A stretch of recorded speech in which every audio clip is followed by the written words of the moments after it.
सारे लोक की एक राजधानी होती है।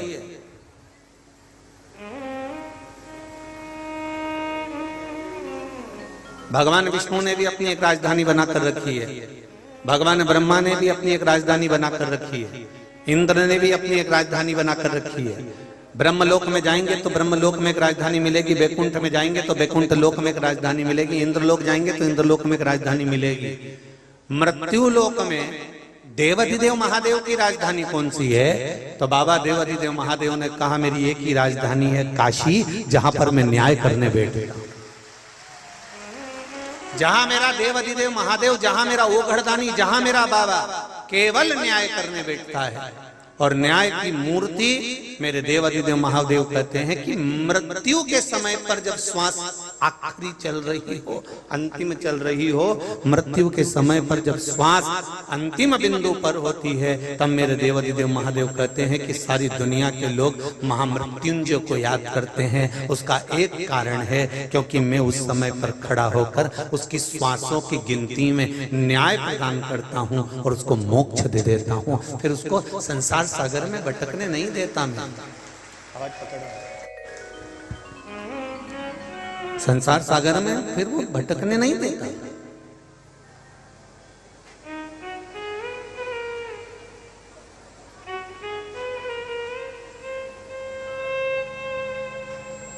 ये तो शिव बाबा की कृपा है, मेरे विश्वनाथ की दया है, उनकी उदारता है और उनकी करुणा है। और जब तक उनकी करुणा नहीं होती, जब तक उनकी उदारता नहीं होती, तब तक, जब तक उनकी दया नहीं होती, तब तक संसार का कोई सुख हमारे जीवन में प्राप्त नहीं हो सकता, कोई सुख हमारे जीवन में मिल ही नहीं सकता।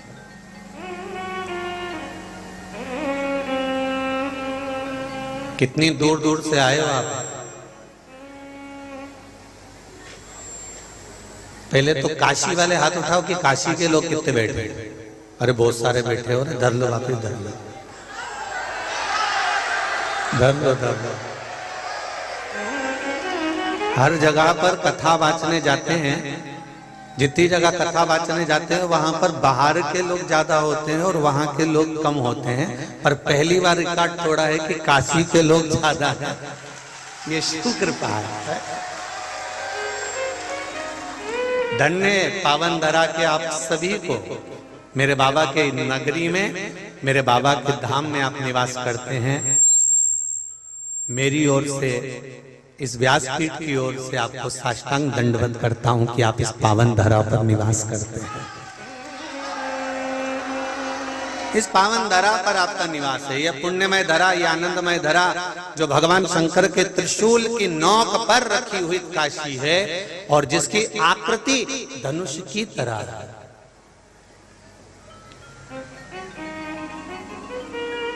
जहां पर राजा हरिश्चंद्र जैसे, जहां पर राजा विक्रमादित्य जैसे, जहां पर राजा हरिश्चंद्र विक्रमादित्य जैसे स्वयं आकर तप साधना करते हो, स्वयं आकर भगवान की अविरल भक्ति में डूबते हो, स्वयं आकर भगवान की अविरल भक्ति का रस तत्व ग्रहण करते हो, ऐसी पावन धरा पर निवास मिला।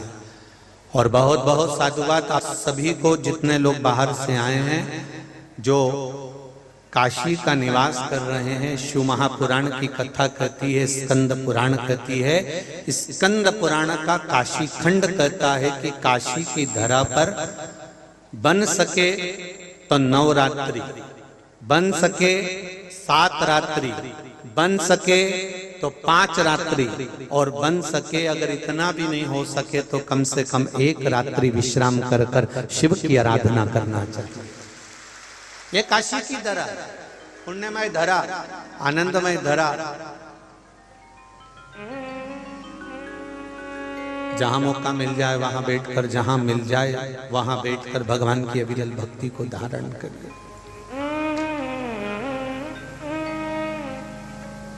अविरल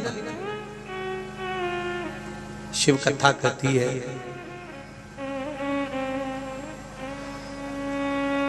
मोमबत्ती बड़ी है कि छोटी है?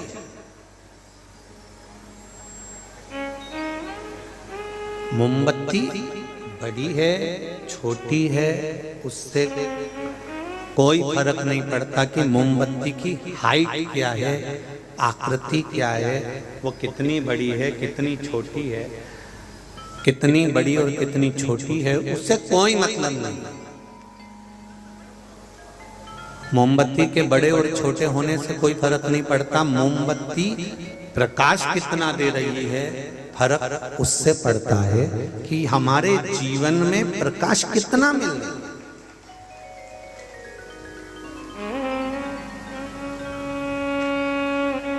कोई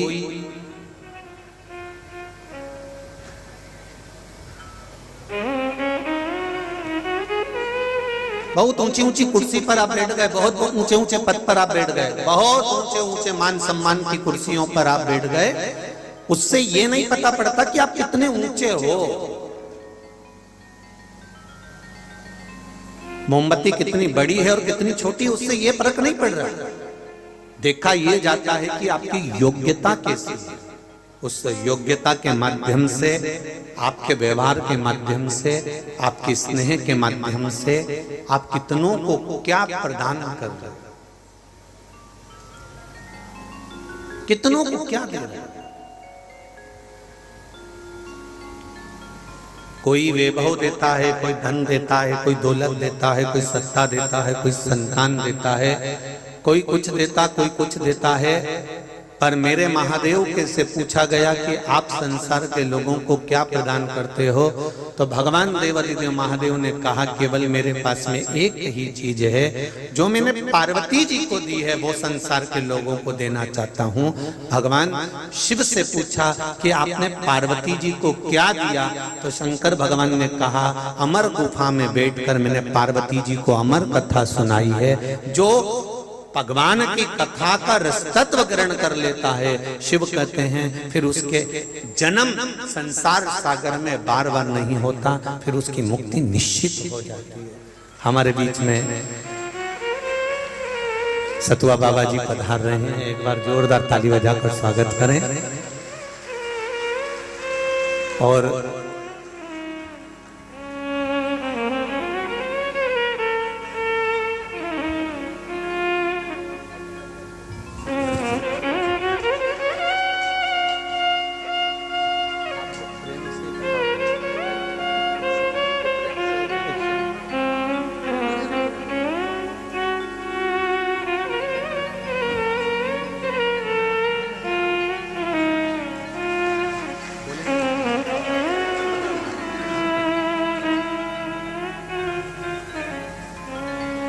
एक बार जोरदार ताली बजाकर स्वागत करें सतु बाबा जी का।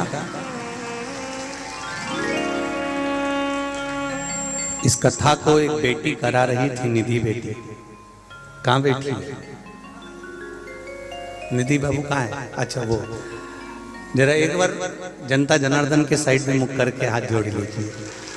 ये बेटिया बहुत प्रयास कर रही थी, बहुत प्रयास कर रही थी कथा के लिए, और कुछ योग संजोग नहीं बन पाया, तो बीच में हमने भी मंसूर से कह दिया था, आप लोगों को मालूम होगा कि परमिशन नहीं मिल पा रही थी और व्यवस्था नहीं हो पा रही थी। पर आदरणीय सतुआ बाबा जी को मैं दंडवत साष्टांग प्रणाम करता हूँ, जिनका अथक प्रयास रहा और पूर्ण प्रयास के साथ में काशी नगरी में ये कथा आपके प्रयास से हो सके। बहुत बहुत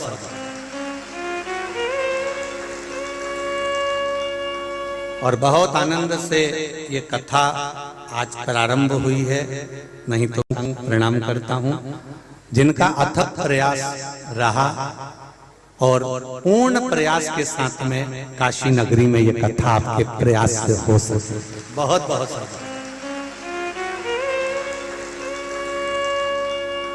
और बहुत आनंद से ये कथा आज प्रारंभ हुई है, नहीं तो बीच में तो बाबा जी की जो कृपा, विश्वनाथ बाबा तो विश्वनाथ है, इसीलिए कहते हैं कि वो विश्वनाथ है। एक बात समझ में तो आती है कि संसार में जब मनुष्य जन्म लेता है, भले लोग कहते हैं इसके माता हैं, इसके पिता हैं, ये हैं वो हैं, पर संसार में जन्म लेने वाला मानव जितना संसार में चींटी हो, झिंगुर हो, जलचर हो, थलचर हो, वायुचर हो, जितने जीव हो, ये सब कहीं लगता नहीं कि ये इनके ऊपर ये अनाथ नहीं है। अगर ये अनाथ हैं तभी तो हमारे यहाँ पर कहा जाता है कि ये विश्वनाथ है, ये भोलेनाथ है, ये श्रीनाथ है, ये रघुनाथ है, ये बद्रीनाथ है, ये केदारनाथ है। अर्थात इनके होने से हम सनातन।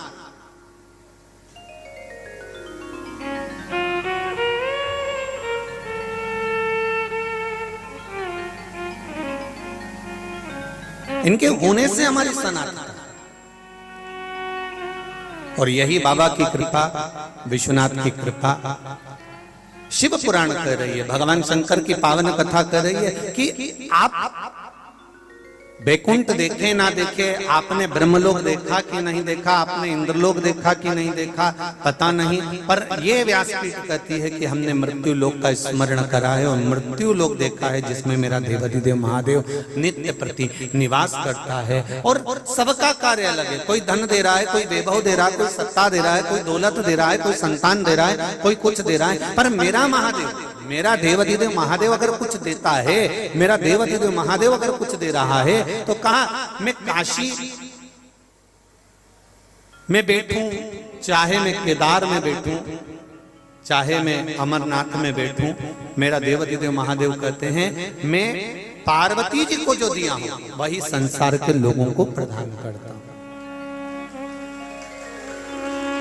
पक्षपात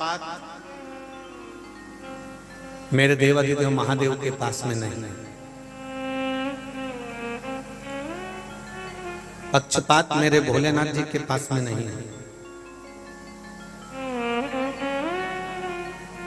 मेरे शिव जी के पास में तो केवल एक भक्ति है और एक साधन, परमात्मा को पाने का एक मूल साधन। इसलिए आपको बारंबार हम लोग कहते रहते हैं सारी समस्या का हल, जरा जम के बोलिए, सारी समस्या का हल एक लोटा जल।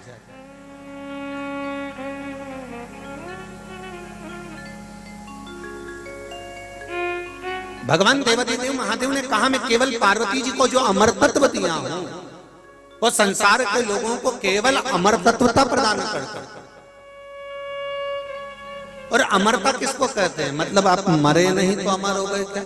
अमरता किसको कहते हैं? शिव महापुराण की कथा कहती है केवल दर्पण में जाकर अपने मुखाग्रविंद को देख लेने से सुंदरता नहीं होती है। दर्पण से मत पूछो कि आप कितने सुंदर हैं, दर्पण में देखने से सुंदरता प्रतीक नहीं होती है। दर्पण से ना पूछिए कि आप कितने सुंदर हैं, सुंदरता कहां से प्रतीक होती है? तो कहा कि आप कहीं गए, आप कहीं पहुंचे और आपके जाने के बाद में, आपके आने के पहले अगर किसी के मुखाग्रविंद पर आपके अगर कोई चर्चा है, आपके लिए कोई प्रसन्न चित्तता है, आपके लिए कोई आनंद की बात है, तो समझिएगा कि आप वैसे ही सुंदर हो, वैसे ही आनंदित हो। आपको दर्पण देखने की जरूरत नहीं पड़ती है, आपको दर्पण नहीं देखना। जिन गंगा मैया के तट पर हम कथा सुन रहे हैं, माता पार्वती जी की बहन है गंगा मैया। जितना माता पार्वती जी ने तप करा उससे दुगना गंगा मैया ने तप करा है। जितना पार्वती जी ने आराधना करा उससे दुगना आराधना माता गंगा ने करा है। जितनी साधना माता पार्वती जी ने करी उससे अधिक साधना गंगा मैया ने करी है। तप साधना जितनी ज्यादा कर सकती थी माता गंगा ने करी है। और जब गंगा मैया ने तप साधना करी, आराधना करी, तप करा और बहुत बहुत समय तक तप साधना में डूबी रही माता गंगा, तब भगवान शंकर ने पार्वती जी को जब पत्नी के रूप में स्वीकार करा, धर्म पत्नी बनाया, तो गंगा जी की आंख में जल भरा। गंगा जी रो रही थी। शिव जी ने पूछा गंगा तू क्यों रो रही है? गंगा जी कहती हैं प्रभु आपने पार्वती जी को धर्म पत्नी बनाया, तो तू क्या चाहती थी? गंगा जी बोली मैंने भी तो तप साधना करी है, मैं भी तो आपकी धर्म पत्नी बनना चाहती हूं।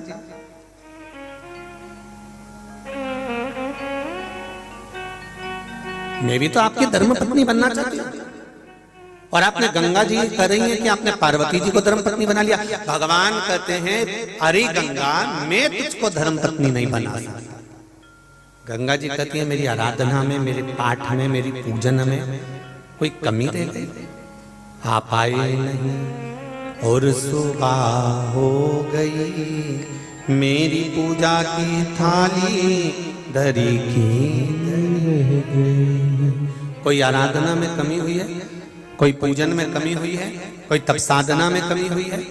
अगर कोई कमी रह गई हो तो बताओ। भगवान शिव कहते हैं गंगा पार्वती से ज्यादा तू तप करी है, पार्वती से ज्यादा तू आराधना करी है, पार्वती से ज्यादा तूने साधना करी है, पर फिर भी मैं तुझको धर्म पत्नी नहीं बना सकता।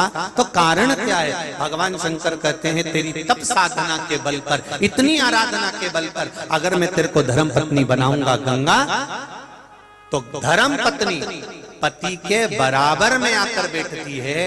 पर गंगा तूने इतना तप करा है, इतना तप करा है कि मैं तुझे बराबर में नहीं बिठा सकता, तुझे अपने सिर पर बिठाऊंगा, इसलिए मैं तुझे अर्धांगिनी नहीं बना सकता।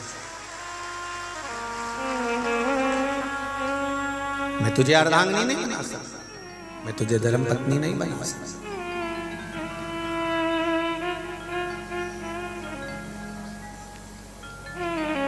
कई लोग कहते हैं हम भगवान को एक लोटा जल चढ़ा के हम पूजन करते हैं, हम आराधना करते हैं, हम भगवान को भजन करते हैं, कीर्तन करते हैं, मंत्र जाप करते हैं, हम स्मरण करते हैं, हम भगवान की इतनी आराधना करते हैं, इसके बाद भी भगवान हमारी क्यों नहीं सुनता? भगवान से तुम्हारा बैर नहीं है? सुन लो री काशी वाली जी, भगवान से तुम्हारा बैर नहीं है। पर अगर भगवान सुनने के बाद भी अनसुना कर रहा है तो जरूर विचार करिएगा कि तुम्हारे लिए कुछ अच्छा सोच कर रखा होगा।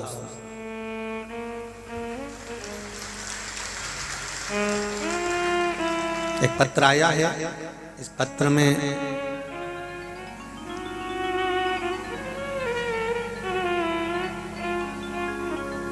सुरभि अर्पित साहू जबलपुर से हैं, कहीं बैठे हो तो हाथ हिलाइए। सुरभि अर्पित साहू कहीं बैठे हो तो दोनों हाथ हिलाइएगा। आप ही हैं? दोनों हाथ हिला दो। श्री शिवाय नमस्ते। मैं अर्पित साहू जबलपुर से आई हूं। मेरे पेट में गठान हो गई थी लगभग 6 cm की, उसका ऑपरेशन होना था। दूसरे दिन जब मैं घर आई, मैंने अर्पित को बोला मुझे ऑपरेशन नहीं कराना। अर्पित बोले गठान बढ़ती जा रही है, करा लो। मेरे पास दूसरे दिन 2 बजे तक का टाइम था। मैंने YouTube में गठान ठीक करने का उपाय ढूंढने का प्रयास करा, तब आपकी कथा प्राप्त हुई। जब उसमें आया कि एक बेल को जलाकर पीपल के पत्ते पर रखकर बेलपत्री के पेड़ के नीचे पिपलेश्वर महादेव का नाम लेकर स्मरण करें और कुछ समय बाद उस जले हुए बेल की भस्म को लेकर शिवजी पर अर्पित करें। बाद में उसे वही मंदिर में रखकर थोड़ा सा सेवन करें। वह उपाय मैंने करना प्रारंभ करा। दोपहर दूसरे दिन 2 बजे मेरा हॉस्पिटल में ऑपरेशन होना था। पति मुझे हॉस्पिटल लेकर गए। डॉक्टर बोले ऑपरेशन थिएटर में ले जाने की तैयारी होने लगी। तब मैंने डॉक्टर साहब से कहा डॉक्टर साहब एक सोनोग्राफी और कर लीजिए। डॉक्टर साहब ने एक सोनोग्राफी और करी और एक सोनोग्राफी और कर उस रिपोर्ट को जब डॉक्टर साहब ने देखा तो डॉक्टर भी आश्चर्य में पड़ गए कि वो गठान गायब हो चुकी थी। वो गठान नहीं, गठान समाप्त, गठान चली।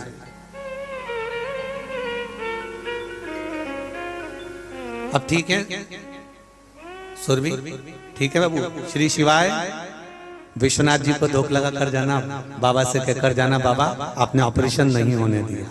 ये आप ही की करुणा और आप ही की कृपा है। आपका विश्वास, आपका भरोसा, आपकी दृढ़ता, आपका स्नेह जो आप बाबा देवाधिदेव महादेव को दे रहे हैं, प्रदान कर रहे हैं, शिव कथा कह रहे हैं। एक देवराज नाम का ब्राह्मण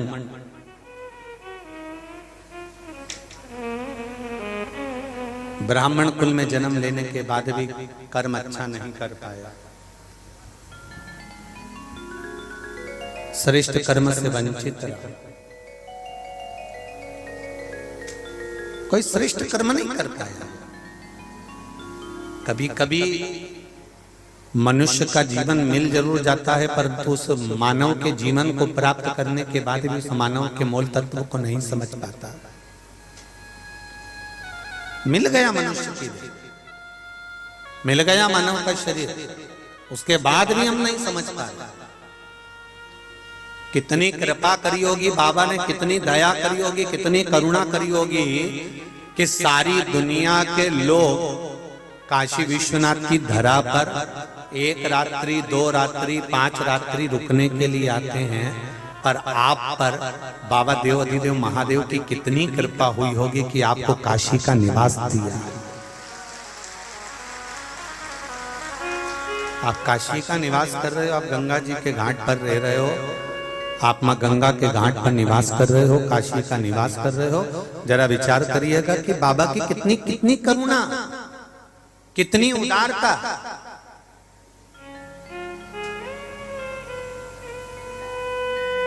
एक बार हमने पहले भी कथा में कहा, आज फिर करें, आप अपने घर में अपने कमरे में कभी भी अटाला चीज नहीं रखते। रखते हो क्या? नहीं। आप अपने कमरे में जो भी रखोगे, आपका फोटो अच्छा वाला, जो बेकार फोटो है उसको फेंक दोगे, कहीं उठा के रख दोगे। गुलदस्ता अच्छा वाला, सामान अच्छा वाला, अलमारी अच्छी वाली, ड्रेसिंग अच्छी वाली, जो भी अपने कमरे में रखते हो सब वीआईपी चीज, सब अच्छी चीज रखते हो।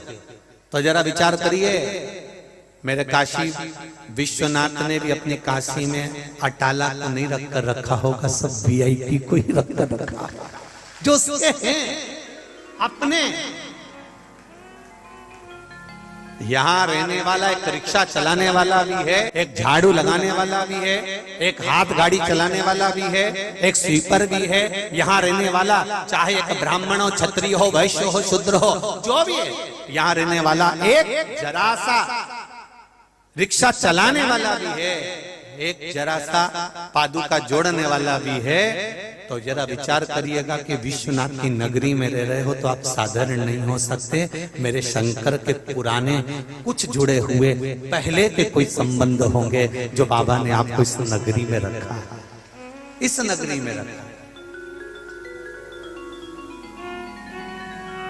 और रहने के बाद भी अगर हमारे मन में, हमारे चित्त में, हमारी वृत्ति में, हमारे भाव में, हमारे चित्त वृत्ति में, हमारे मन में ये भाव उत्पन्न हो जाए कि हम कुछ गलत कर दें, तो ये मन में सोचिएगा कि हमारे विश्वनाथ की नगरी में हम रह रहे हैं और बाबा हमको रखे हैं, तो ये बाबा की कृपा ही तो है,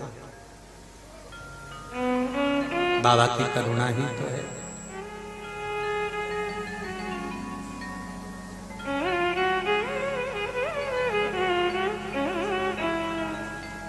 मैंने तेरे ही भरोसे, ओ बाबा तेरे ही भरोसे, हवा विच उड़ती जावांगी, बाबा डोर हथो छड़ी नाम कटी जावांगी।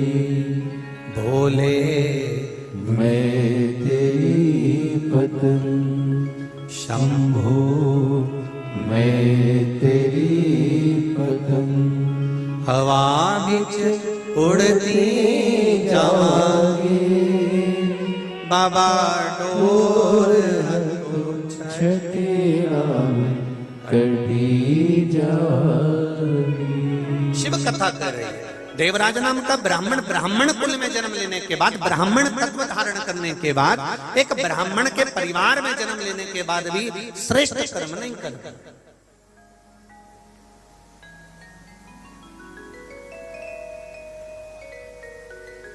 महाराज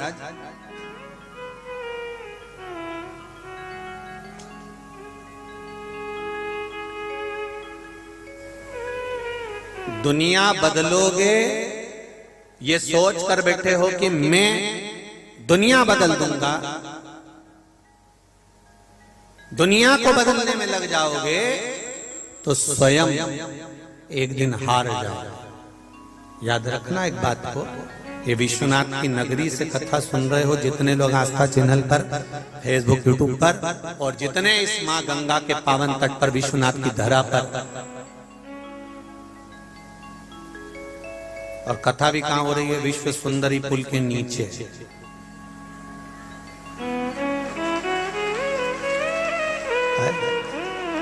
महाराज जगह भी मिली विश्व सुंदरी पुल के नीचे।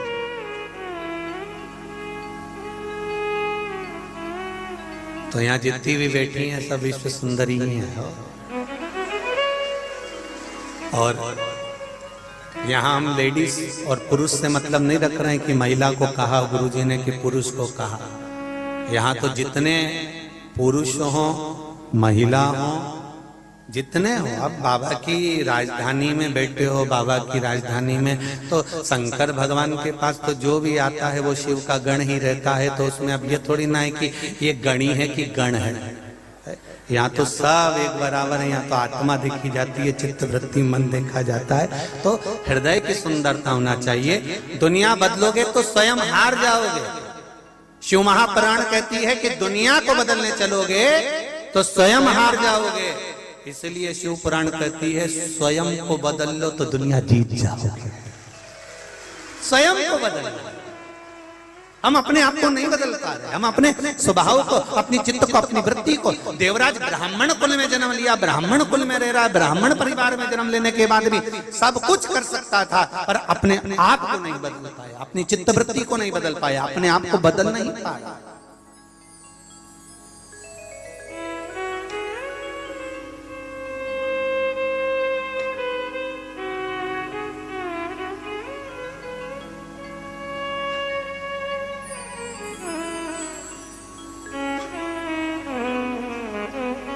और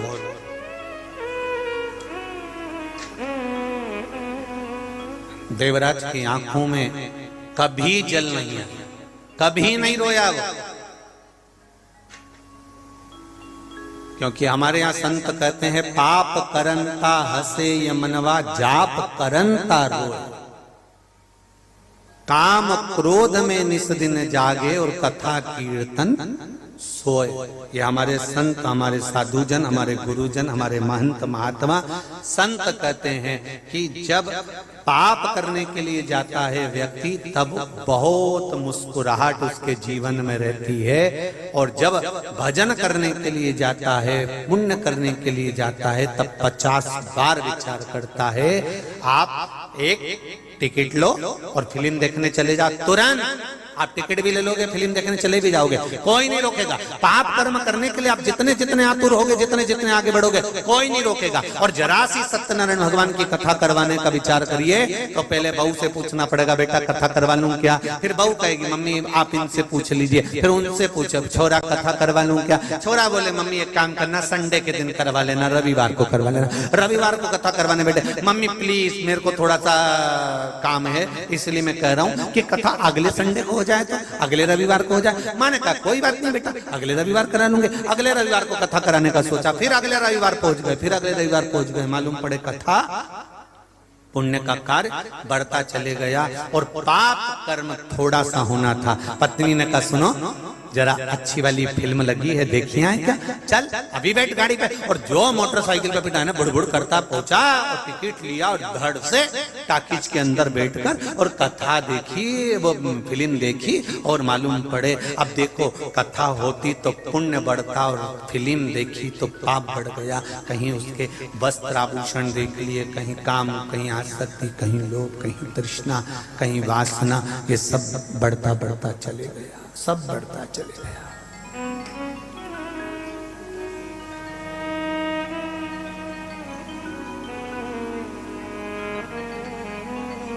भगवान शंकर के होना आप कई लोग ऐसे हैं, कई लोग जितने भी यहाँ बैठे होंगे वो सब एक लोटा जल चढ़ा रहे होंगे। बोलो रे, चढ़ा रहे हो? किन चढ़ा रहे हो? जरा जम के तो बोलो, चढ़ा रहे हो? सब जितने बैठे हो ना, सब एक लोटा जल चढ़ा रहे हो। तो मतलब ये पक्का हो गया कि तुमने भगवान शंकर से संबंध जोड़ लिया। जोड़ लिया कि नहीं जोड़ लिया? परंतु ये तुम हाँ तो कर रहे हो कि तुमने शिव जी से संबंध जोड़ लिया, पर निभाना कठिन है।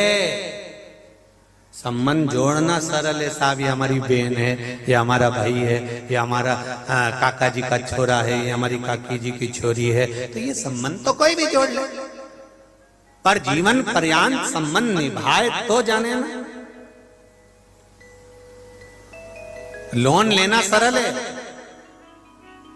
आपने किसी को फोन लगाया, साहब हमारा लोन दिलवा दीजिए, हमको बहुत तकलीफ है, और बस एक बार दुकान चालू हो जाए मैं सारा लोन चुका दूंगा, जितनी किस्त होगी सब चुका दूंगा, तुम एक बार बैंक में बात कर लो और मेरा लोन दिला दो। लोन लेना सरल है, पर किस्त देना, जम के बोलो, कठिन है। उसी तरह संबंध बनाना सरल है, पर संबंध निभाना कठिन है। बहुत दुनिया का सबसे कठिन काम है संबंध को निभाना, बहुत कठिन। कई लोग 15 दिन 20 दिन 1 महीना पानी चढ़ा देते हैं शिव जी को, और फिर विचार करते हैं कि बाबा मेरी नौकरी लगा दें, और नौकरी नहीं लगी तो इन्होंने कहा लोटा उठा और पटक दो। मतलब संबंध तो तुमने जोड़ लिया, पर निभाया नहीं।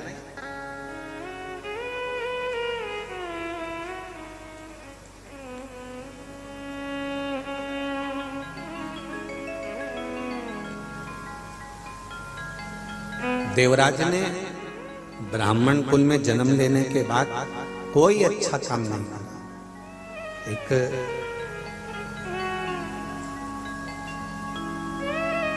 घर में पत्नी भी है, बच्चे भी हैं, कुटुंब भी है, कबीला भी है। कभी पत्नी ने अपने पति से ये नहीं कहा कि तुम मेरे लिए चोरी कर लाना। कभी बच्चों ने नहीं कहा कि पापा, पिताजी मेरे लिए कुछ चुरा कर लाना। इतने बैठे हो, जितनी माताएं बैठी हैं उससे ज्यादा आज कथा में पुरुष वर्ग भी बैठा हुआ है। यहाँ जितने पुरुष वर्ग बैठे हैं, कभी दिल से हाथ रखकर बोलना कि तुम्हारी पत्नी ने कभी कहा कि तुम चोरी कर लाओ। तुम्हारे बच्चों ने कभी कहा कि पापा मेरी अच्छी एजुकेशन के लिए, मेरी अच्छी पढ़ाई के लिए आप चोरी कर लाना, आप मेरे लिए झूठ बोल कर लाना, कपट कर लाना, बेईमानी कर लाना, गलत काम कर लाना। कभी ना पत्नी कहती है कि तुम गलत काम करो, और ना कभी बच्चे कहते हैं कि गलत काम करो, पर तुम अपने मन से दुकान पर बैठकर व्यापार में, नौकरी में, व्यवसाय में 1 का 2 करना चालू करते हो। क्यों? क्योंकि तुम्हें लगता है मेरी पत्नी का, मेरे परिवार का मुझे भरण पोषण करना है, मुझे अपने परिवार को संभालना है, मुझे अपने परिवार के लिए कुछ करना है, परिवार के लिए कुछ करना है। एक आगे बढ़ने की ललकता तुम्हारे भीतर प्रकट होती चली जाती।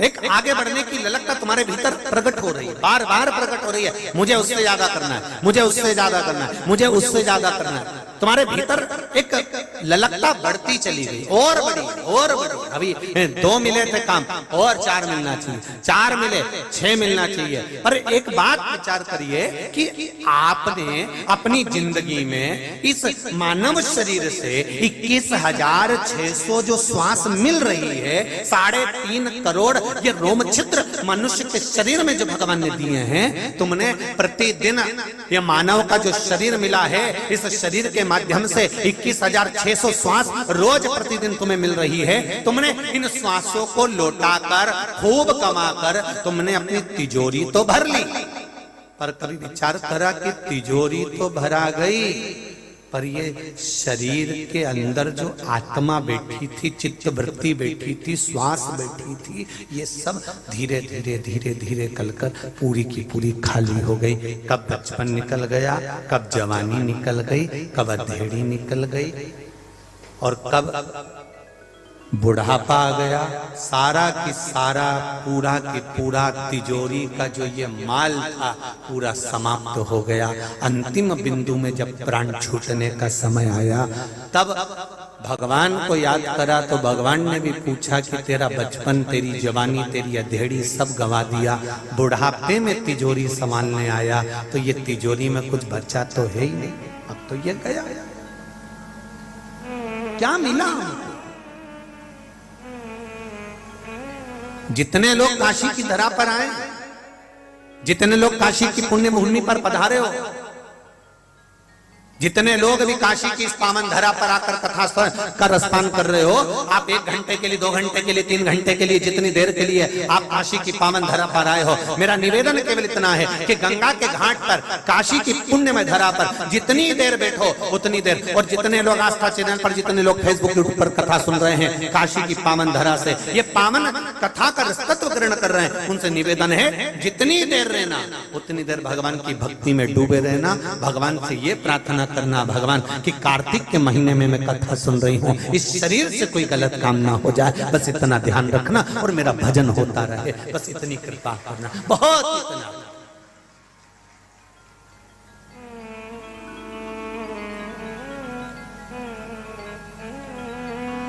मत लगाओ मंदिर में दिया, हम तो बार बार कहते हैं, मत लगाओ अगरबत्ती, पर एक काम तो करो कि अगरबत्ती भी लगाओगे भगवान जितना प्रसन्न होगा, दिया लगाने से भगवान जितना प्रसन्न होगा।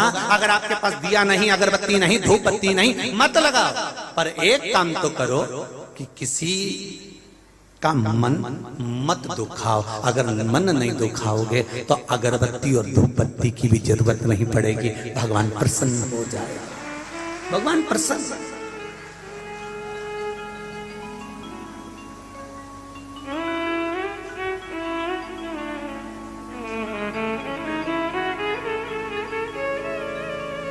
कल हम जब आए बाबा जी, भक्त लोग बता रहे थे कि यहाँ रात से ही लोगों ने जगह संभाली, पूरी रात से जगह संभाल कर बैठ कर कथा का इंतजार हो रहा था कि बस कथा सुनना।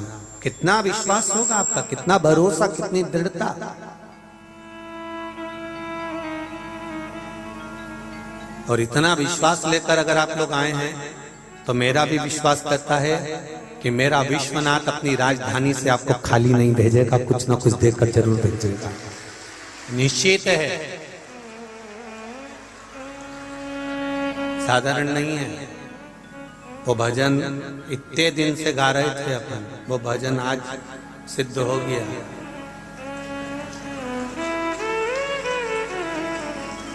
कितने सालों से गा रहे हैं, कथा कर रही है देवराज नाम का ब्राह्मण, जो ब्राह्मण कुल में जन्म लेकर भी अच्छा कर्म नहीं कर पाया।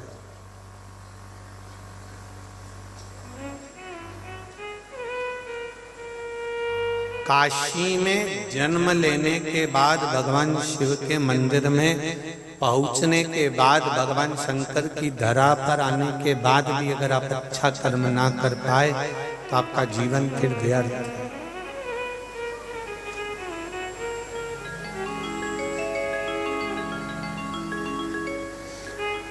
83,99,999 जन्म निकलने के बाद ये 84 लाखवा जन्म मनुष्य का मिलता है। इससे पहले निकल गए 83,99,999 जन्म निकल चुके हैं।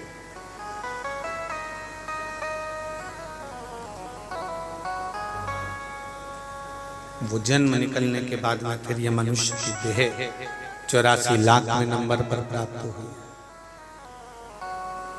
और वो भी हम यूं ही कमा दें तो कोई मतलब का।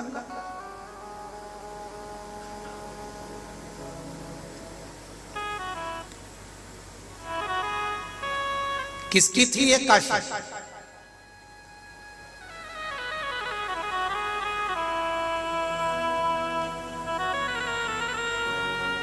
50,000 वर्ष तक भगवान बैकुंठ छोड़कर काशी में रहकर भगवान ने नियम लिया था। भगवान विष्णु ने एक नियम भगवान विष्णु ने धारण करा था कि सबसे पहले जब पृथ्वी का निर्माण होगा, सृष्टि का निर्माण होगा, सूर्य की किरण जहां पर पहली पड़ेगी, जिस जगह पर पहली किरण पड़ेगी, उस जगह पर भगवान विष्णु ने कहा था मैं अखंड तप करूंगा।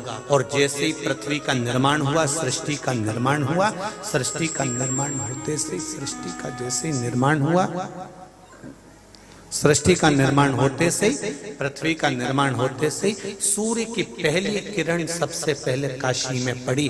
तो भगवान विष्णु बैकुंठ छोड़कर काशी में आकर निवास कर गए। भगवान विष्णु बैकुंठ छोड़कर काशी में आ गए और भगवान विष्णु ने इसी काशी में 50,000 वर्षों तक भगवान विष्णु ने काशी में रहकर तप साधना।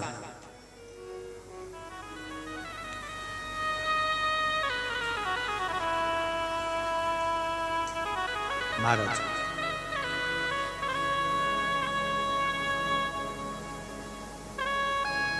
काशी को देखकर भगवान बड़े प्रसन्न होते थे।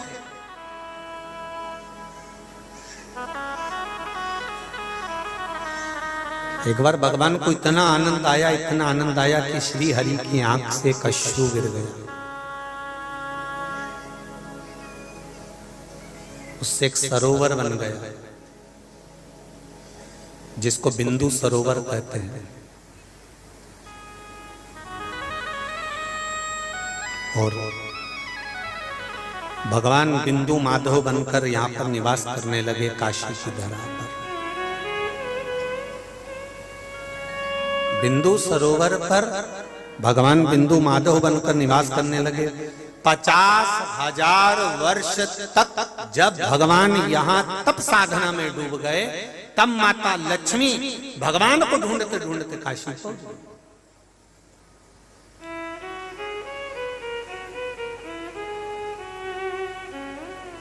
सारी दुनिया में शिव जी के पास में पार्वती जी मिलती हैं, पर पूरी दुनिया में केवल एक विश्वनाथ ही है जहां पर माता अन्नपूर्णा मिलती है।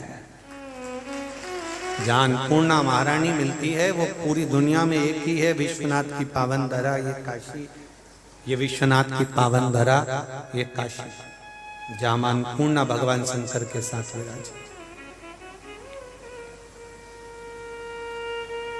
आई माता लक्ष्मी भ्रमण करती करती काशी में पहुंच गई। देखा तो भगवान नारायण तो तप में लीन, भगवान विष्णु तो तप साधना में लीन। उन्हें कोई मतलब नहीं कि कौन आया। भगवान तब जब तप साधना में लीन हो गए, लक्ष्मी जी के नैनों में जल भर गया तो लक्ष्मी जी दौड़कर अपने मायके चली गई।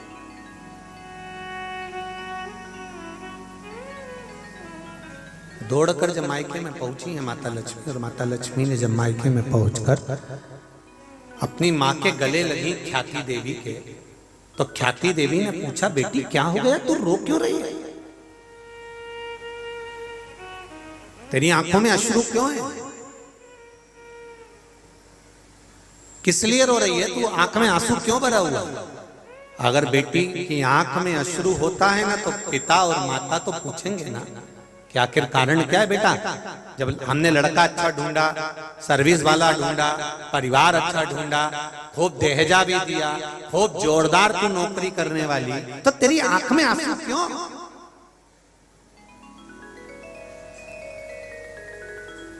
तू क्यों रो रही है?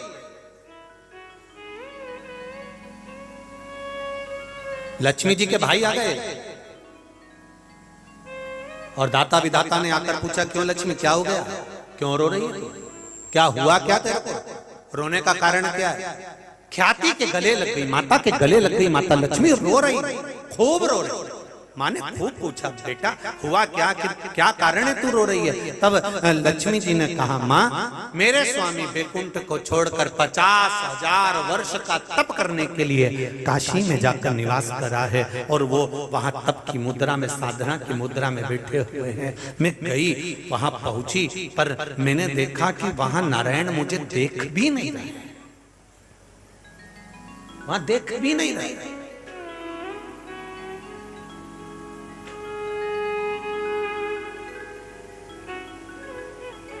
उसके लाखों दीवाने बड़े से बड़े उसके चरणों में कंकन माटी से पड़े हैं।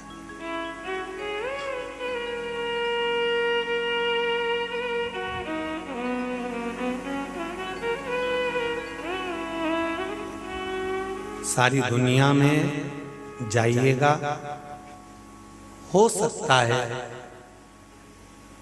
वहां लक्ष्मी से काम बन जाए, पर पूरी दुनिया छोड़कर विश्वनाथ के पास आइएगा, यहाँ लक्ष्मी से नहीं केवल तुम्हारी भक्ति से काम बन जाता है, केवल तुम्हारी भक्ति। और महाराज जी हमने देखा यहाँ बाबा जी कि जब बेटी निधि को परमिशन नहीं मिली तो हमने देखा, तो हमने उसको एक ही बात कही कि अब तो विश्वनाथ के हाथ में है कथा करवाना और ना करवाना। इतने में तो बाबा की कृपा, सतु बाबा की कृपा हो गई और विश्वनाथ से बाबा जी ने भी विनती करी होगी और कहीं योग संजोग बना। तो जहां सारी दुनिया में धन से काम होता होगा, सारी दुनिया में लक्ष्मी से काम होता होगा, पर ये मेरा विश्वास कहता है, शिव महापुराण की कथा कहती है कि लक्ष्मी भी उस स्थान से अपनी मां के गले जाकर मिलकर कहती है कि इस बात तो स्वामी मेरे मुझे देखे तक नहीं है। कारण क्या है? क्योंकि जिस भूमि पर नारायण 50,000 वर्ष तक तप कर रहे हो, उनको कहते हैं कि मुझे लक्ष्मी देखने की जरूरत नहीं पड़ती, यहाँ तो भक्ति के बल पर विजय प्राप्त होती है, भक्ति के बल।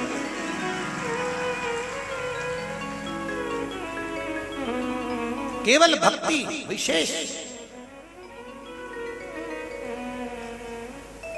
तो तू रो क्यों रही है? तेरा रोने का कारण क्या है? ख्याति देवी पूछ रही है अपनी बेटी से क्यों रो रही है, और होना चाहिए माँ अपनी बेटी से पूछे तेरे रोने का कारण क्या है। एक पिता अपनी पुत्री से पूछे तेरे रोने का कारण क्या है। जब परिवार अच्छा, कुटुंब अच्छा, धन अच्छा, वैभव अच्छा, तो तू क्यों रो रही है? रोने का कारण क्या है तेरा?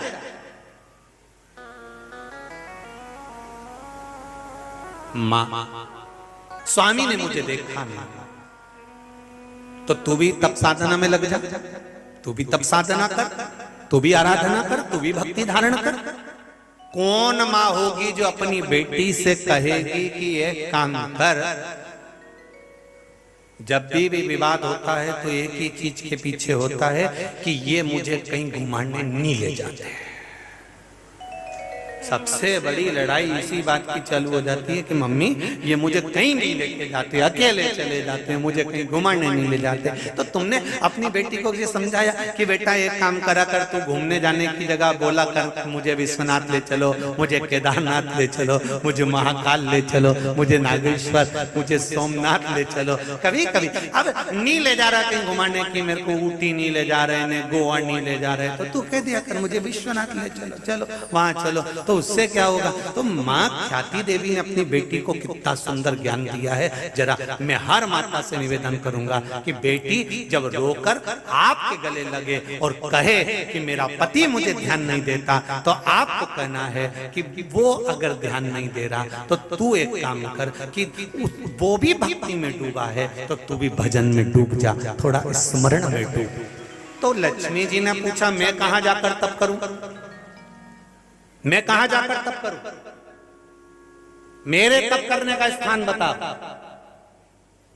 उन्होंने काशी ढूंढी है तो मुझे भी काशी चाहिए। अब जितने फिर वही वाली बात आ गई कि दुर्योधन और रावण ये दोनों में महापाप, सबसे ज्यादा पाप किसने करा था?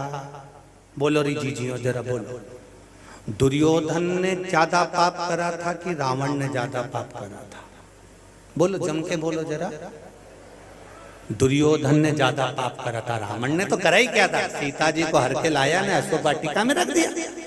और दुर्योधन ने केश पकड़ा, दुशासन ने सभा में लेकर आ गया।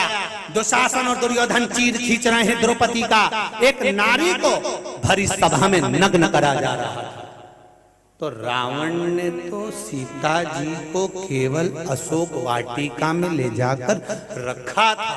रोज कहता था सीता तुम मेरी बन जाओ, पर कभी उसने माता जानकी के वस्त्र को स्पर्श कर कर नहीं खींचा। तो इससे बड़ा द्रोही, इससे बड़ा राक्षस प्रवृत्ति का तो दुशासन था। फिर दशहरे पर दुशासन का पुतला क्यों नहीं जलता? दुर्योधन का क्यों नहीं जलता? केवल जलता है तो रावण का ही जलता। इनसे बड़ा पापी तो वो था कि उसने पाप कर्म कर दिया था, एक नारी के वस्त्र को भरी सभा में खींच दिया था।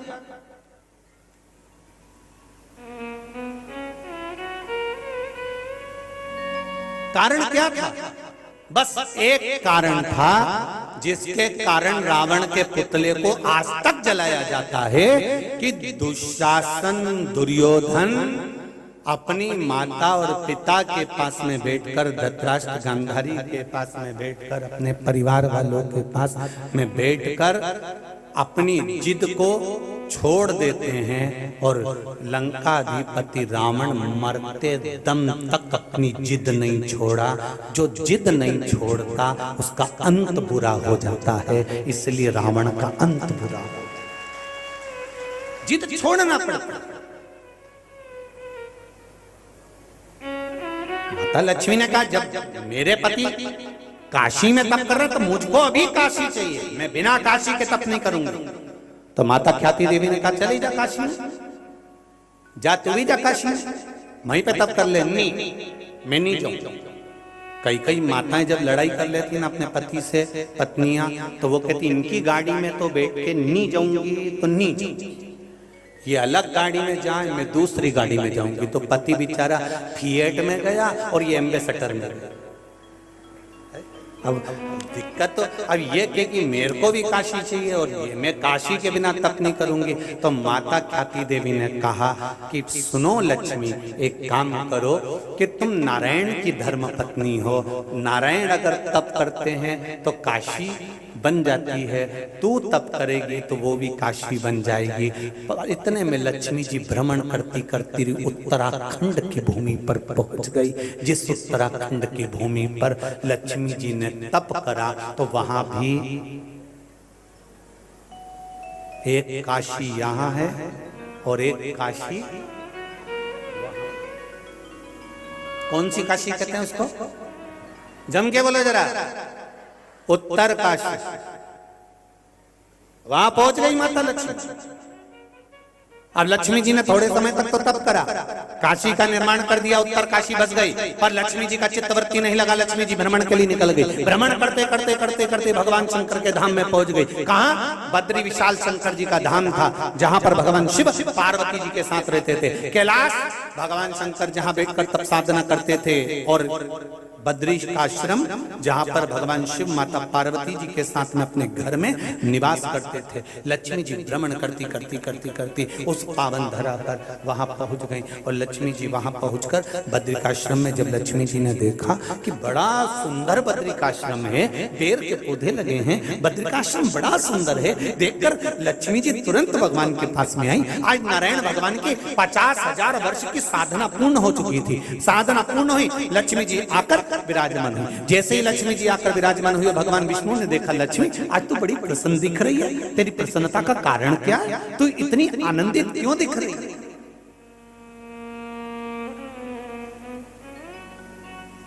तेरी प्रसन्नता का कारण क्या है लक्ष्मी?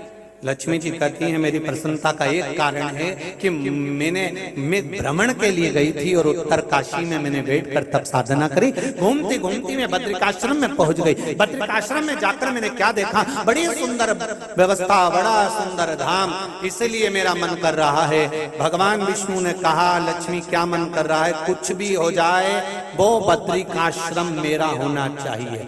भगवान विष्णु ने कहा वो शंकर भगवान का घर है और तू वो मांग रही है?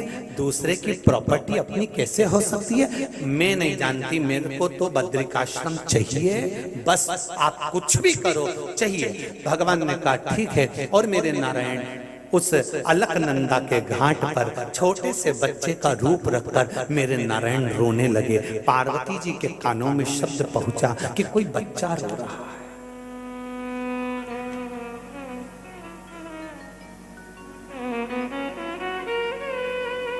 ये काशी की कथा चल रही है।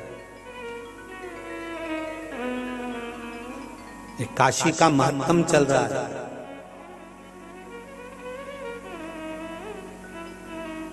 एक बच्चा रो रहा है, पार्वती जी के कानों में शब्द गया तो पार्वती जी आकर देखी, छोटा सा बच्चा रो रहा है अलकनंदा नदी के तट पर। अलकनंदा नदी के तट पर एक छोटा सा बालक। पार्वती जी ने देखा, शिव जी के पास आए, बाबा स्वामी शंकर भगवान पूछे क्या है?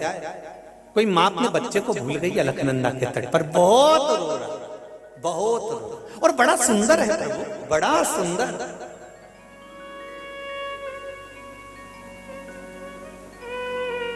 शंकर भगवान बोले, पार्वती मैं आंख बंद करके तप साधना में बैठ रहा हूं, तुम भी मेरे पास में आंख बंद करके तप साधना में बैठ जाओ। पार्वती जी बोली, आप करुणा सागर हो, आप दया सागर हो। भगवान शिव बोले, वो सारा सागर में जान गया, पर तू चुपचाप मेरे पास में बैठ जा।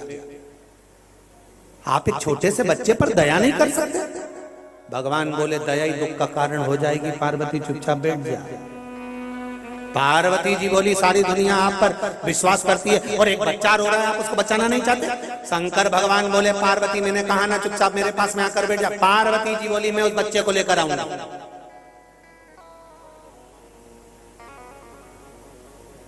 प्रभु छोटा सा बच्चा है, उसको गोदी में लेकर आऊंगा।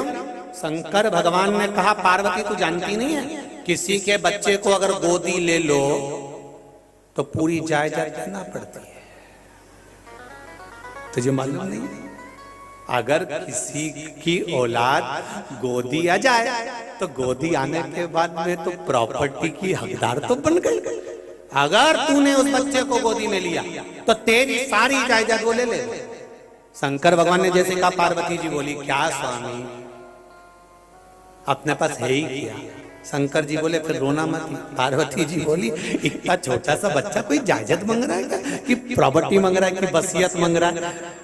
नहीं नहीं नहीं, मैं तो उसको लेके आऊंगी, अब तू जान। तो पार्वती जी गई, भगवान विष्णु को गोदी में उठा कर ले आई और लेके आके उनसे स्नेह भाव से उनका लालन पालन करने लगी। शाम हो गई और शाम के समय प्रदोष काल में भगवान शंकर और पार्वती के भ्रमण का समय था। शंकर पार्वती भ्रमण पे जाने लगे। शिव जी नंदी पर चढ़ गए। नंदी पर चढ़कर उन्होंने पार्वती को आवाज लगाया, पार्वती चलो। पार्वती जी बोली, इसका क्या करूं? शिव जी बोले, अब घर में छोड़ दे। प्रभु इतना छोटा सा बच्चा है, घर में कौन देखेगा? कौन देखेगा इसको? शंकर भगवान ने कहा, ये नंदी भृंगी श्रृंगी ये सब बैठे हैं, ये सब इसका स्मरण करेंगे, तू छोड़ इसको, घर में छोड़। और पार्वती जी ने उसे घर में छोड़ दिया। छोड़ने के बाद भगवान शंकर ने डमरू बजाया। डमरू बजाया तो भृंगी श्रृंगी जितने थे सब घर से बाहर निकल गए, बच्चे को अंदर छोड़ दिया और भगवान पार्वती को लेके भ्रमण पर निकल गए। घूमते घूमते भगवान आ गए काशी। भ्रमण करते करते बड़े आनंद के साथ पहुंच गए। पहुंचने के बाद जैसे ही बद्रिकाश्रम में पहुंचे, पहुंचते से ही शंकर भगवान तो अब गाड़ी पे से धीरे से उतरे, नंदी पर से धीरे से उतरे। पार्वती जी कूदी और अपने बेटे का स्मरण आया, और बेटे का स्मरण आया तो बच्चे को देखने के लिए भागी। जैसे ही भागी, बद्रिकाश्रम का दरवाजा बंद। दरवाजा जैसे ही बंद, पार्वती जी ने आवाज लगाई, दरवाजा खोलो, दरवाजा खोलो, दरवाजा खोलो। कोई नहीं खोले। अंदर भृंगी तो बाहर खड़े थे, जी माता जी। श्रृंगी बाहर खड़े थे, जी माता जी। तो अंदर कौन है? कि वो छोटा बच्चा। दरवाजा किसने लगाया? पता नहीं।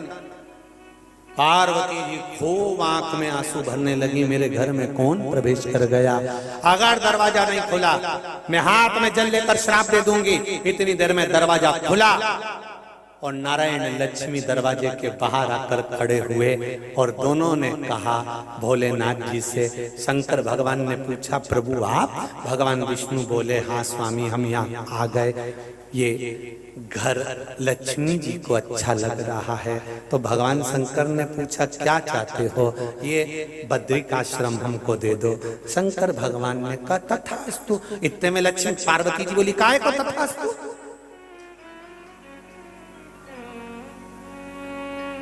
ये काय को तथास्तु?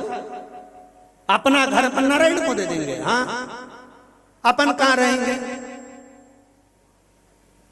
भगवान शंकर बोले अब ये तो नारायण बताएं, जब हमारा घर ये ले रहे हैं तो ये हमको कहाँ रखेंगे? तो नारायण भगवान से शिव जी ने पूछा तुम हमारे बद्रिकाश्रम में रहोगे तो हम कहाँ रहेंगे? नारायण बोले जिस काशी में मैंने 50,000 वर्ष तक तप करा मेरा महादेव वहां रहेगा। मेरा महादेव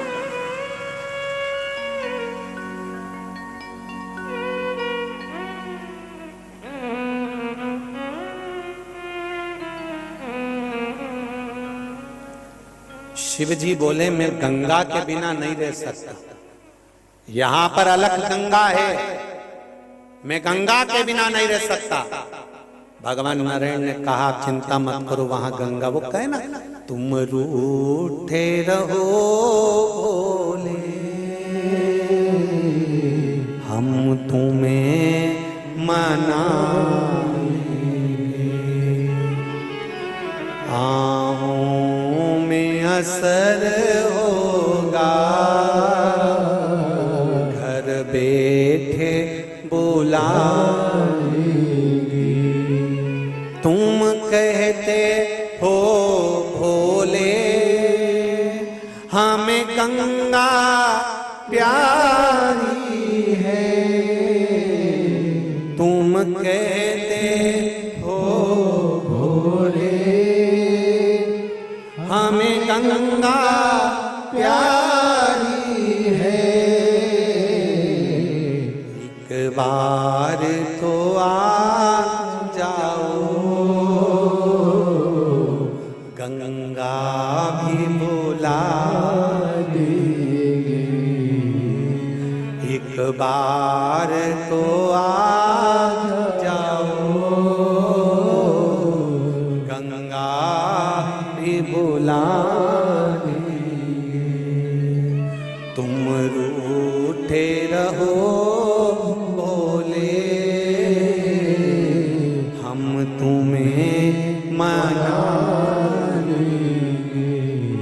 आप आओ तो एक बार। भगवान विष्णु ने कहा जाओ, जाइए काशी, गंगा पहुंच जाएगी आप। दे दिया बद्रिकाश्रम, भगवान नारायण ने अपना, भगवान शंकर ने अपना धाम बद्रिकाश्रम भगवान नारायण को दे दिया। आज भी बद्रिकाश्रम में चने की दाल जो चढ़ती है वह भगवान शंकर के भाव से समर्पित होती है। आपने बद्रिकाश्रम में कुछ चढ़ाया ना चढ़ाया, पर वहां चने की दाल का महत्व ज्यादा है।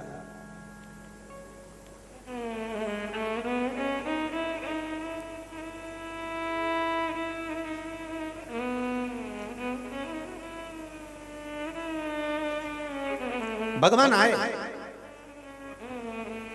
स्वयं नारायण लक्ष्मी भगवान शंकर को लेकर, बिंदु माधव स्वयं इस काशी की पावन धरा पर भगवान शंकर को लेकर आए। और भगवान शिव ने जो काशी को देखा, जो काशी,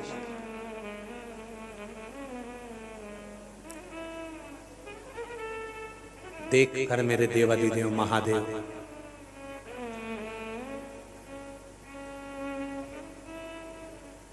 पार्वती जी को निहारने लगे। पार्वती जी शिव जी को देख रही हैं और शंकर भगवान माता पार्वती को देख रहे हैं।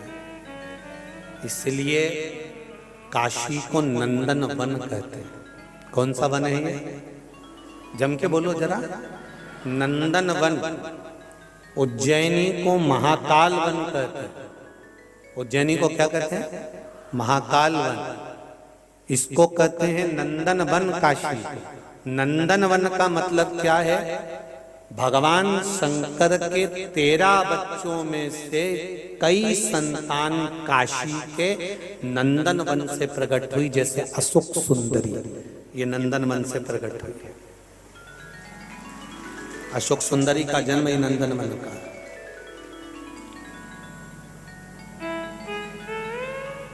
जया, विषहरा, शामली बारी, दौतली और देव, ये शंकर भगवान की पांचों लड़कियां गंगा के जल से प्रकट होती हैं और प्रकट होने के बाद ये काशी की धरा पर आकर विराजमान होती। काशी की धरा पर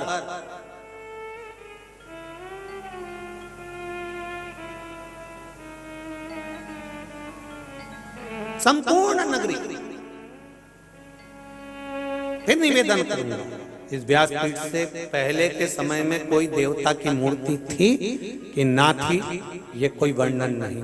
पर शिव महापुराण की कथा, स्कंद पुराण, पद्म पुराण, अग्नि पुराण, नर्मदा पुराण, वायव्य पुराण, संहिताएं जितनी हैं, जितने शास्त्र, जितने वेद, जितने पुराण कहते हैं कि भारत की भूमि को ही नहीं, पूरे विश्व को, पूरी विश्व की भूमि को कहीं से भी खोद कर देख लो, अगर खोदोगे तो उसके खोदने में एक जरूर निकलेगा, वो मेरा महादेव जरूर निकलेगा, ये निश्चित है।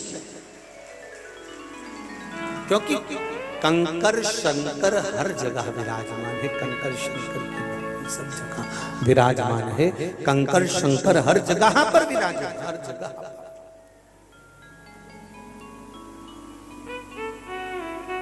वो प्रकट है, प्राप्त है।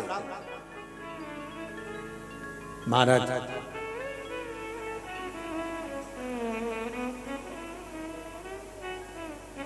बहुत बीमारियां चल रही है, बहुत बीमारियां। वो कहते हैं ना भैया लोग, कोरोना महामारी आई थी तो कहते हैं ना बहुत बीमारी चल रही है, इसलिए मुख पर मास्क पहनो और गले में रुद्राक्ष और तुलसी की माला पहनो।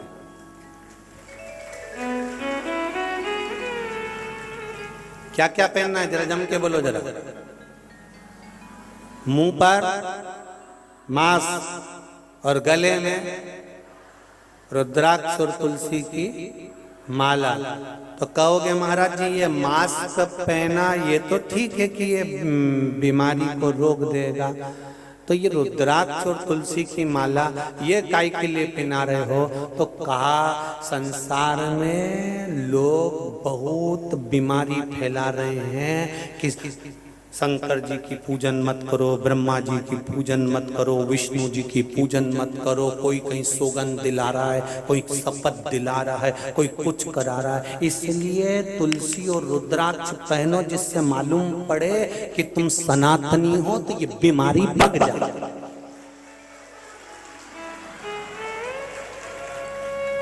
ये बीमारी को रोकने का क्रम है।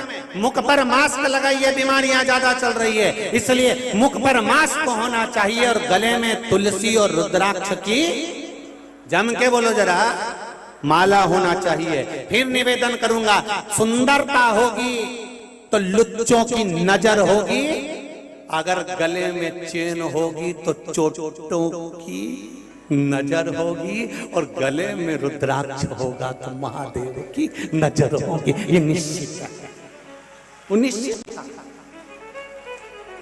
पहनो।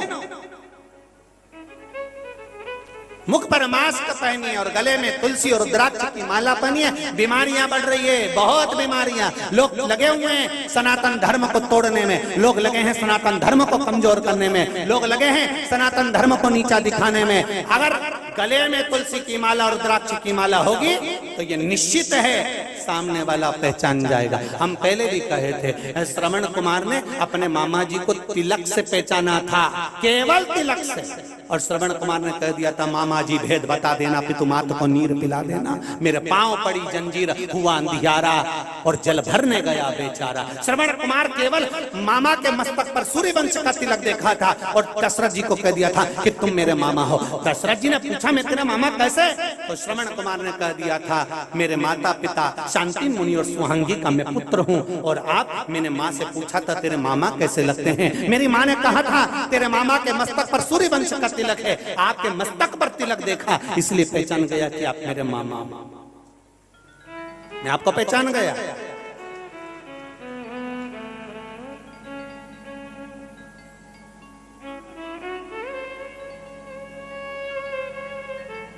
ये पहचान कहीं ना कहीं मैं महाराज जी कहने में पीछे नहीं हटूंगा। आपका दर्शन हुआ, पर मुझे ऐसा लग रहा है कि पहले भी एक बार कहीं मिल चुके हैं। कहीं स्मरण आएगा मेरे को तो मैं व्यासपीठ से वर्णन कर।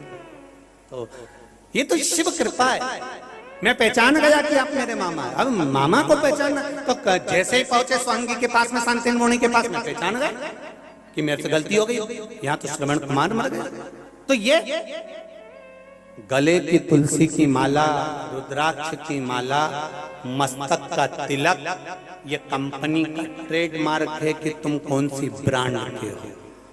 CFL का बल्ब खराब हो जाता है तो कंपनी का माल कंपनी में पहुंच जाता है।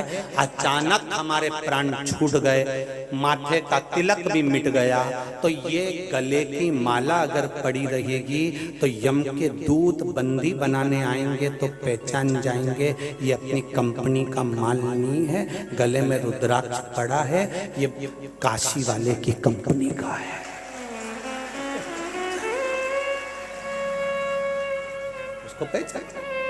इसलिए ओ डमरू वाले,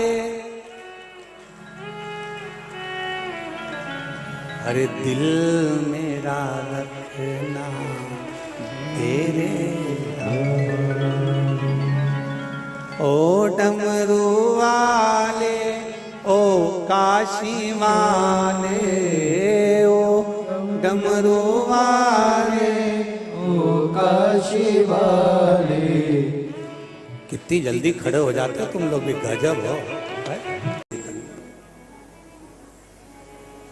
भगवान शिवाय, भगवान नारायण उनको साथ लेकर काशी की धरा को देखा, पवित्र भूमि का स्मरण किया।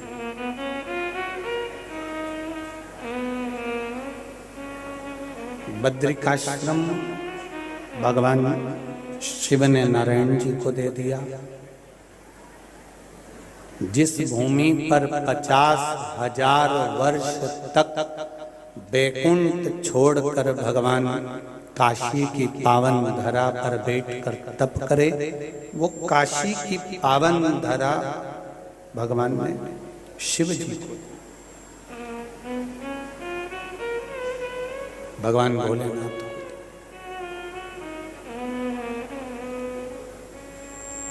कितने कितने सतयुग, कितने त्रेता, कितने द्वापर, कितने कलयुग, ना जाने कितने कितने निकल गए। काशी अजर और अमर।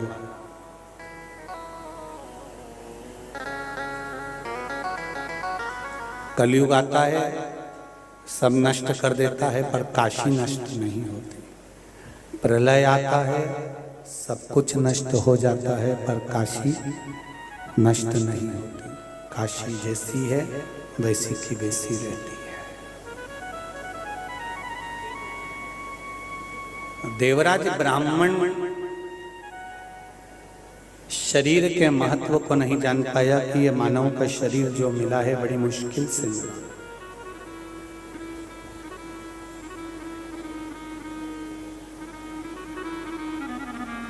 वाणी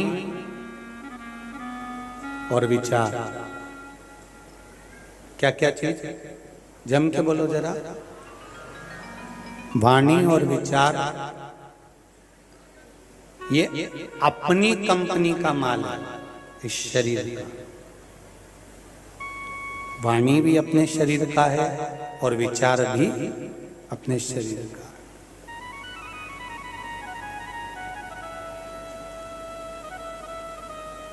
ये दो चीजें अपनी कंपनी की हैं।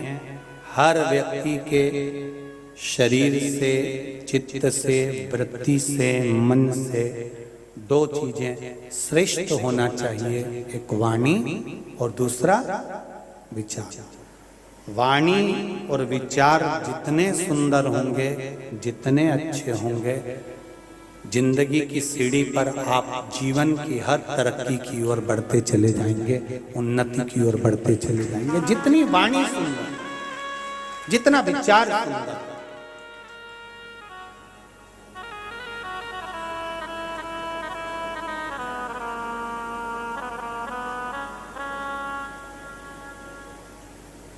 हम वाणी की भी सुंदरता रखें और हम विचारों की भी सुंदरता रखें।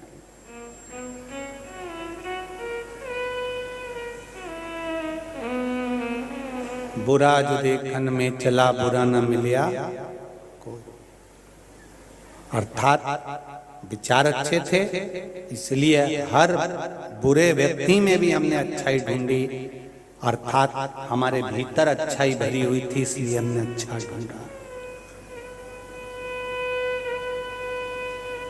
इसलिए हमने अच्छा ढूंढा। वाणी कोई कितना भी गलत कहे, कितना भी गलत बोले, कितना भी अपशब्द बोले, कितने भी ताने दे, कितना भी तानों पर ताने दे, पर वाणी पर अगर आपका संयम है, वाणी अगर आपकी श्रेष्ठ है तो वो आपको श्रेष्ठ बना देगी, ये निश्चित है।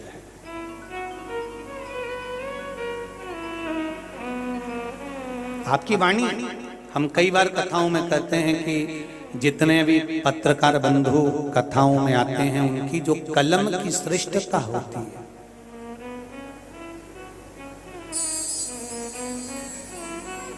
ये पत्रकार बंधु किसी को पहचानते नहीं है, किसी को जानते नहीं है, पर इनकी कलम की जो श्रेष्ठता है, इनके विचारों की जो श्रेष्ठता है, इनकी वाणी की जो श्रेष्ठता, ये इनको उन्नति की सीढ़ी की ओर अग्रसर बढ़ाती चली जाती है। फिर लोग कहते साहब वो पत्रकार बंधु है, वो ये बंधु है, वो सनातनी है, वो सतकर्मी है।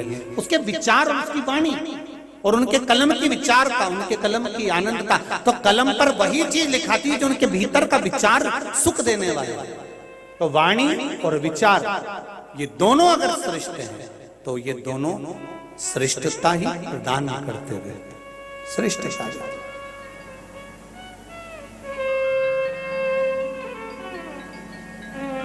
एक बार देवऋषि नारद जी से भगवान शंकर ने प्रश्न कर लिया था। एक प्रश्न था बाबा देवदिव्य महादेव का, जब देवऋषि नारद काशी भ्रमण के लिए आए, काशी भ्रमण करते करते देवऋषि नारद से भगवान शंकर ने कहा, नारद जी कैसे आए हो? देवऋषि नारद कहते हैं मैं काशी की यात्रा करने आया हूं।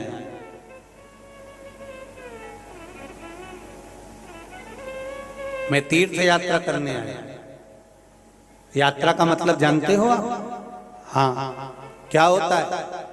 देवऋषि नारद ने कहा यात्रा का मतलब होता है कि जो अनजान है उनसे भी जय सीताराम हो जाती है।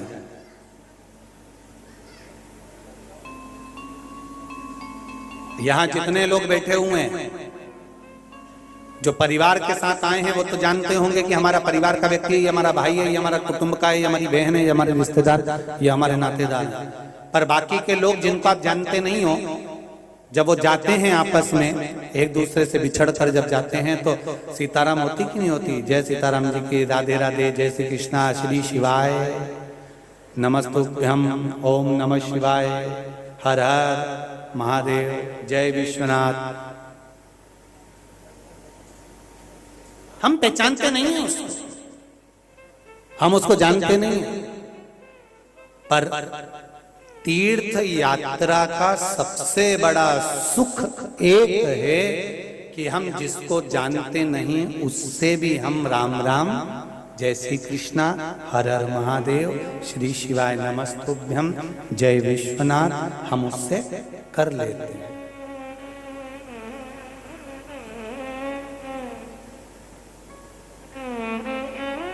घर में और बाहर में यही अंतर है।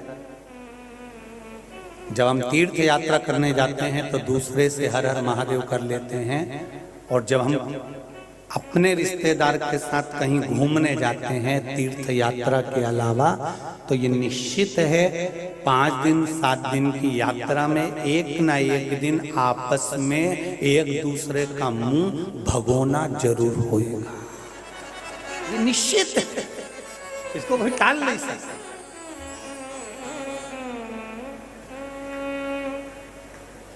तुम चले जाओ किसी के साथ में, अपनी बहनों के साथ में टूर बनाओ, अपन तीनों चारों मिलके अपन ऊटी चलते हैं, अपन गोवा चलते हैं। तुम देखना कुछ ना कुछ बात पर, या तो जितने भाई बंधु होंगे उनमें, या जितनी बहन बंधु होंगे, रिश्तेदार होंगे उनमें, कुछ ना कुछ थोड़ा ना थोड़ा तो एक ना एक का तो मुंडा भगोना हो जाएगा, ये निश्चित है।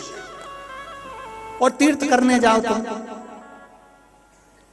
उसमें किसी का मुंह भगोना नहीं होगा। क्यों? क्योंकि तीर्थ करने आए। कहीं खिचड़ी मिल गई तो ठीक, रोटी मिल गई तो ठीक, दादा विश्वनाथ की नगरी है, नहीं तो कार्तिक का महीना चल रहा है, एक दिन का व्रत सही, पर मुंडा भगोना नहीं हुआ। इनने मुंडा को भगोना नहीं करने का। चलो ठीक है, जो हुआ ना, अपने इतने बड़े तीर्थ में आए हैं, भोजन हुआ ना, ठीक है, 3 बज रही है, अभी तक रोटी नहीं खाई, चलो ढाबा पे, अब कथा सुन के ही चले। तो मुंडा भगोना हुआ क्या? अरे बोलो तो जम के नहीं हुआ। क्यों? क्योंकि यहाँ जब हम तीर्थ जाते हैं तो तीर्थ में हम पराये को भी अपना बना लेते हैं, और जब हम कहीं और जाते हैं तो अपनों को भी हम पराया बना लेते हैं। ये अंतर है यात्रा का, तीर्थ यात्रा का, ये अंतर है।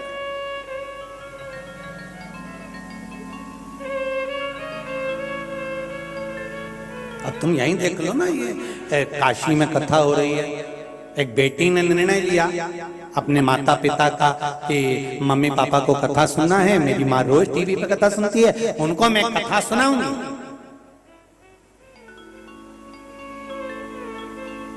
बेटा नहीं तो क्या, हम बेटियां कम है क्या? और बेटी ने ये मन में विचार करा और विचार कर कर कथा रखी।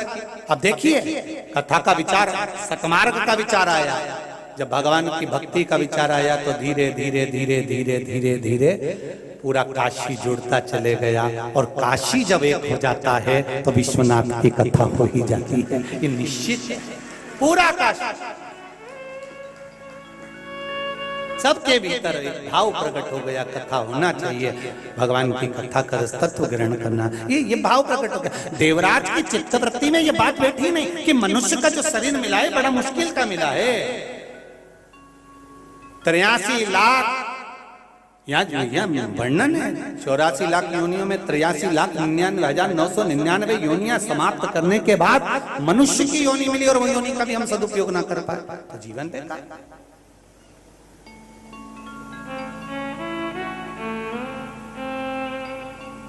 लगा देवराज ने चोरी का धन लेकर गया, शिव मंदिर में पहुंचा, कथा हो रही थी, उसके कानों में पड़ गई, निकला, बेलपत्री के वृक्ष की छांव में प्राण छूट गए। शरीर में ताप, शरीर में कष्ट।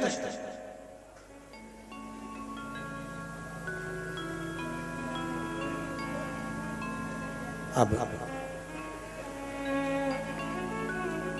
जब शरीर में ताप पड़ा, शरीर में कष्ट पड़ा, शरीर में ताप के कारण उसके जब प्राण छूटे, प्राण छूटने के बाद जैसे ही प्राण छूटे, यम के दूत बंदी बनाने आए, पर यहाँ भगवान शंकर के गण खड़े हुए थे। पूछा कि ये आखिर कारण क्या है कि यमदूत इसको बंदी नहीं बना सकते? तो कहा कि इसने मृत्यु के समय पर भगवान शंकर की पावन कथा का श्रवण किया। माता जो 1 लोटा जल चढ़ाती थी उसका पुण्य इसको प्राप्त हुआ, और बेलपत्री के वृक्ष की छांव में इसके प्राण गए, इसलिए ये नरक नहीं जाएगा, ये बैकुंठ को जाएगा, इसलिए इसको नरक का भोग नहीं भोगना पड़ेगा। देवराज नरक के भोग से वंचित रह गए महाराज, और नरक के भोग से वंचित अर्थात नरक नहीं भोगना पड़ा, उनको स्वर्ग चले गए, और स्वर्ग का उन्होंने भोग भोगा। अंत कथा के अंदर महत्तम में बिंदुक की कथा आती है। चंचुला देवी का पति बिंदुक प्रेत योनि में इसलिए पड़ गया क्योंकि वो चोरी का धन लेकर आ रहा था, दीवार पर से नीचे कूदा तो पानी के कुंड में गिरकर मर गया। पहले भी आपको कथा में कहा, 3 तरह से मरे हुए व्यक्ति को स्वर्ग नहीं है, 3 तरह से मरे हुए व्यक्ति को मोक्ष नहीं है। पहला पानी में डूबकर मरा हुआ, दूसरा स्त्री के हाथ से मरा हुआ, तीसरा सर्प के डसे से मरा। इनकी मुक्ति नहीं है,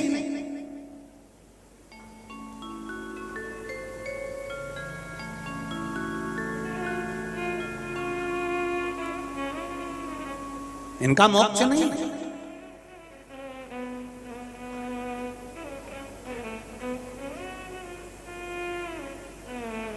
कई लोगों की आदत रहती है ऐसा, नदी में नहाने जाना है, कई लोगों की आदत रहती है। आपसे निवेदन है, आप यहाँ घाट पर अगर कथा श्रवण करने के लिए गंगा के तट पर आए हो तो हाथ जोड़ के निवेदन है, काशी विश्वनाथ का जहां मंदिर है उनके नजदीक में जो गंगा जी बह रही है, यहाँ से वहां जाओ और वहां जाकर विश्वनाथ के चरणों की गंगा का स्नान करो। पर यहाँ जो गंगा बह रही है इसमें कोई भी अंदर जाने का प्रयास मत करो, वहां जाओ। क्योंकि कुछ कदम चलकर जब हम विश्वनाथ के चरणों में जाएंगे और उसके चरण की गंगा में नहाएंगे तो ये निश्चित है कि हम उसके चरणों से जरूर मिल पाएंगे, ये निश्चित था।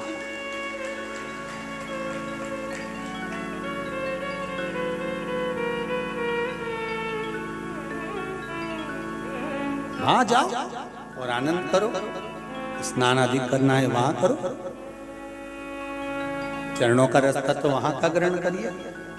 बिंदु प्रेत योनि में पड़ गया, क्यों? क्योंकि पानी में डूब कर मरा। अथक प्रयास करना, जिंदगी का एक बहुत बड़ा प्रयास करिएगा कि पानी में डूबकर मरे हुए व्यक्ति को मोक्ष नहीं है, सर्प के डसे से मरे हुए व्यक्ति को मोक्ष नहीं है, स्त्री के हाथ से मरे हुए व्यक्ति को मोक्ष नहीं है, उसका मोक्ष नहीं है।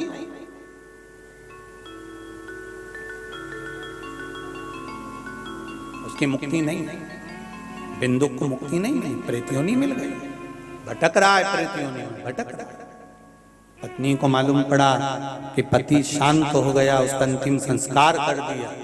अंतिम संस्कार करने के बाद, अंतिम संस्कार के बाद में गांव के लोग सब काशी जा रहे थे और आज चंचुला देवी के मन में यह भाव प्रकट हो गया कि मैं भी काशी चली जाऊं, मैं भी काशी जाऊं। जितने लोग भारत की भूमि के, जितने लोग इस पावन कथा को देश और विदेश में बैठकर सुन,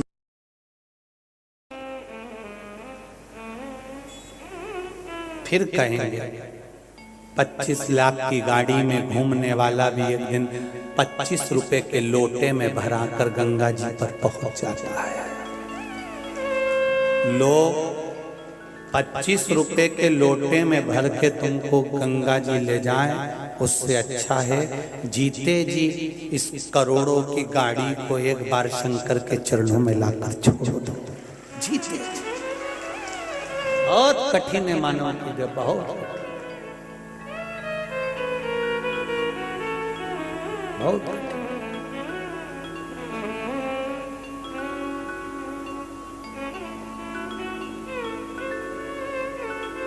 पूरी दुनिया में लोग मरते हैं तो रोते हैं, पर काशी में मुर्दे को जलाकर भी लोग प्रसन्न होते हैं। क्यों? क्योंकि मेरे बाबा के चरणों में जा रहा है, मेरे बाबा के चरणों के पास। यहाँ तो लोगों के मुर्दे को देखकर रोते नहीं,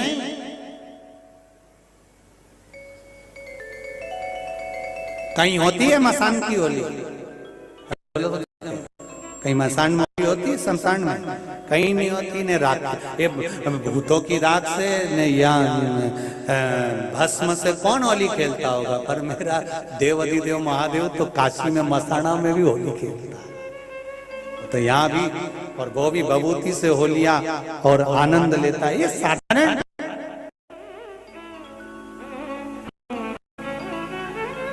साधारण महाराज देखा, बाबा देख बिंदु के प्राण छूट गए। चंचुला देवी ने निवेदन किया और चंचुला देवी अपने गांव के लोगों के साथ में मिलकर भगवान काशी विश्वनाथ की नगरी में प्रवेश कर गई। काशी विश्वनाथ की नगरी में चंचुला देवी जब प्रवेश करी, एक जगह पर कहीं शिव महापुराण की कथा हो रही थी, उसको सुनने के लिए दूर बैठ गई। कथा सुनी, मन में भाव प्रकट हो गया कि कितनी सुंदर कथा है, और मैंने ब्राह्मण के मुख से सुना है, मैंने बाबा के मुख से सुना है कि पापी से पापी जीव भी एक बार अगर शंकर की कथा का रसतत्व ग्रहण कर लेता है तो वो भगवान शंकर के कैलाश धाम में शिव का गण बन जाता है। तो क्यों मैं अपने पति को सेवन कराऊं, क्यों ना मैं अपने पति को ये पावन कथा का रसतत्व ग्रहण कराऊं। ये मन में भाव प्रकट हो गया और भाव प्रकट हुआ तो गंगा जी नहाने के लिए गई। गंगा नहा कर आ रही थी तो गंगा जी से उसने एक ही बात मांगी, हे गंगा मैया मुझे मेरे पति का यत्न बता दे। बस गंगा मैया से प्रार्थना करी और गंगा जी से प्रार्थना कर कर सीढ़ी चढ़कर ऊपर पहुंची और ऊपर पहुंचते से पांव उसका फिसला तो प्राण गए तो वो नरक नहीं पड़ी, वो सीधे कैलाश धाम में माता पार्वती जी की सहेली बन गई, पार्वती जी की सखी बनकर विराजमान हो गई। पर मौन रहती, चुप रहती, कुछ बोलती नहीं, कुछ भी नहीं बोलती, एकदम चुप।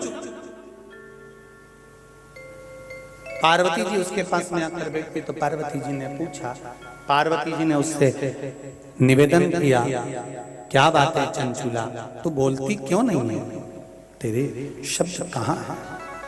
चंचुला कहती है मैं अपने पति के लिए सोचती हूँ, विचार करती हूँ इसकी होगा क्या।